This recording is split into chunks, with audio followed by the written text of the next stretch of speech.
Greetings everybody, how are you doing today? I am doing great. I'm relatively in control of my symptoms. I have a very cool project and spring is there. I'm wearing my dirty pants today because I'm doing my first outdoors project of the season.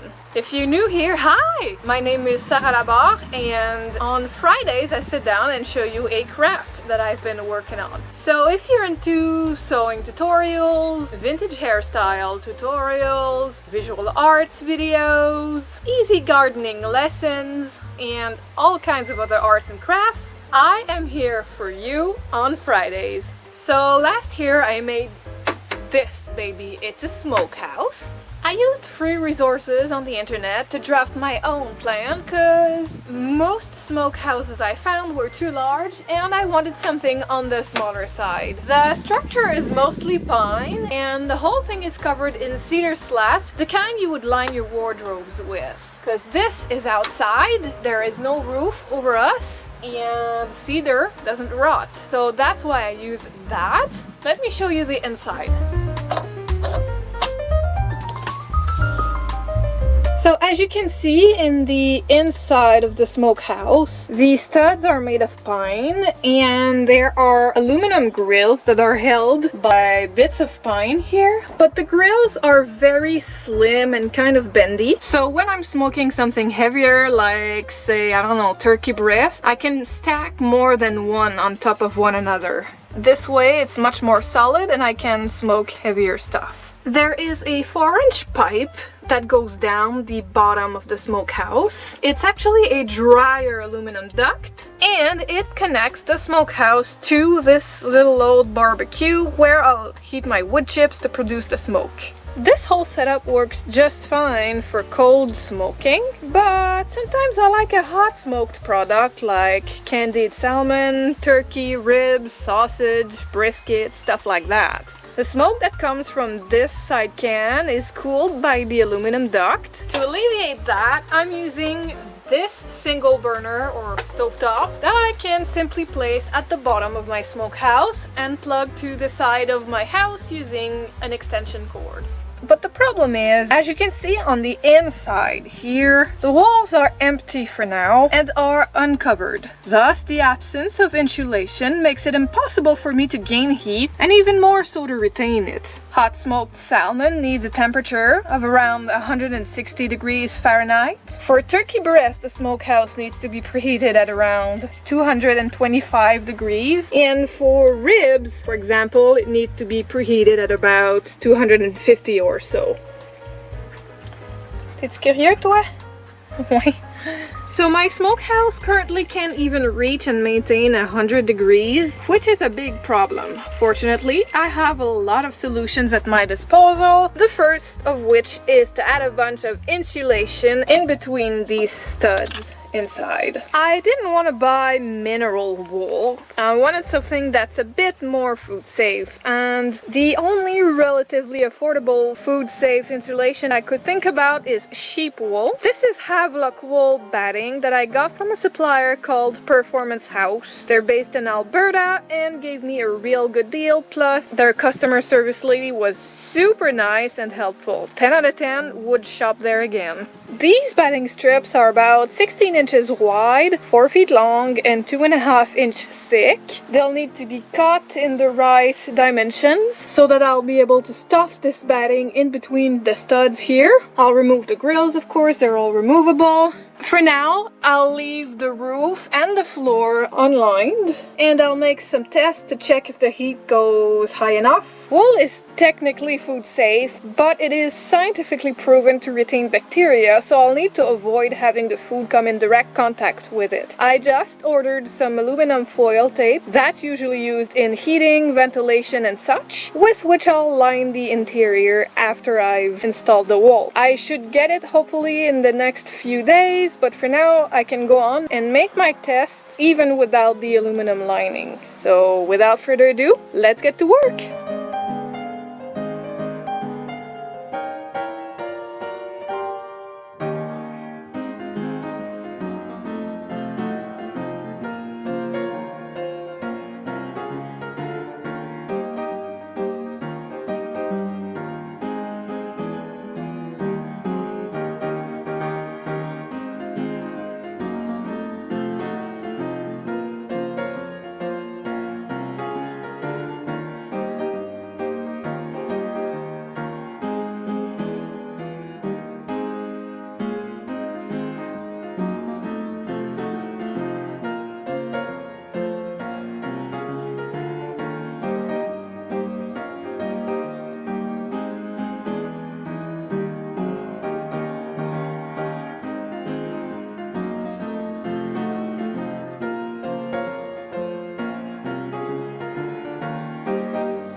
Several days later.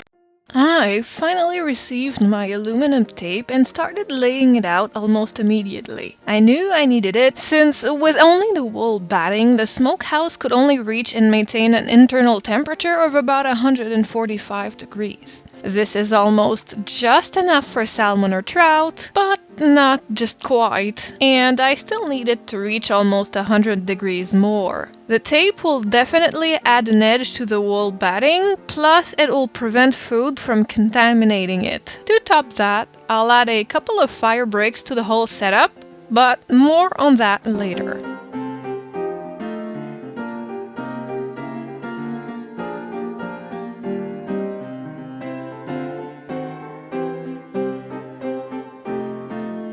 Several days later. Alright, I apologize for the wind. It's been a couple of days now. I have completely covered the door with tape, as well as one of 3 interior walls. There's only this little bit here left to cover. Hopefully the tape will allow me to reach and to maintain a higher temperature. The last thing that I'm gonna need for my smokehouse is a couple of fire bricks, which I've already ordered at Canadian Tire. I simply haven't gotten around to go and pick them up yet, and then we'll be good to go.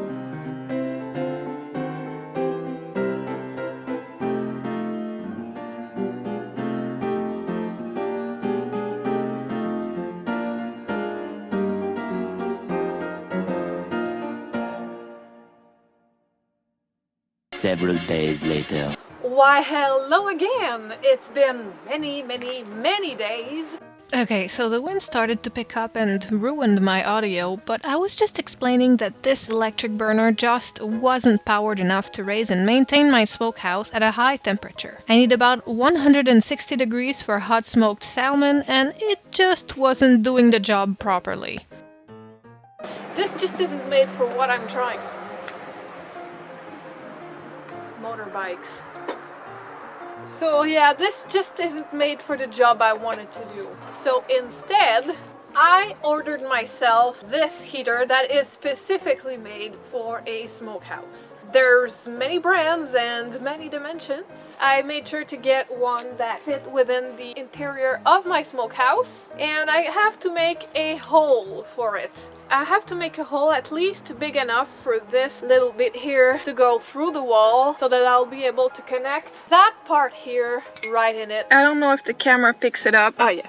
So these little legs here will sit straight on the floor, and there has to be a hole in the wall of my smokehouse for me to be able to put this through about here so that I can come from the other side and cut through the cedar to allow for this part to go through. So to make as little of a mess as I can, I think I'm gonna start from the interior. I got the aluminum tape kind of marked approximately where I want the hole to begin and to end. So I'm gonna use some scissors to carve out the aluminum tape here. I think I'm gonna make my hole slightly bigger than what it needs to be, because I'm gonna probably line it with more aluminum tape just to, you know, make sure it lasts, because I expect the materials to be kind of flimsy, so I think that maybe the tape will help me contain everything and help it withstand damage. And then I'm going to improvise with some wood scraps and some screws to make sure that it's jigged solidly enough for me to be able to pull and to plug that part through the wall.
that, my smokehouse is finally complete. Honestly, it took way longer than I expected, because at each and every new step I had to order more material, which kind of added on and on and on. The smokehouse was already done, of course, but doing the whole insulation process and the taping and waiting for the heating element and installing the heating element, all of that took me about 3 weeks. Unfortunately, I had to come back inside because the wind was starting to pick up and there were too many gosh damn motorbikes, which made my audio kind of shitty. But the smokehouse is complete, and with the heating element, I could get it to rise at the appropriate temperature. So I guess now I have to figure out the temperatures. So I guess I'm gonna make some tests. I'm gonna start with hot smoked salmon, because that's the easiest thing I can do on the smokehouse. I could smoke salmon in my sleep, I swear.